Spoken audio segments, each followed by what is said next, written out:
just looks at the papers and he likes it.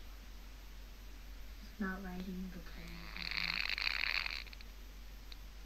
What do you mean he's not writing the play, Danny? Of course he is. That's why we're here. You know how important that play is to him. He wants to write a book about the Overlook. He knows Uncle Al will like it, but he doesn't care.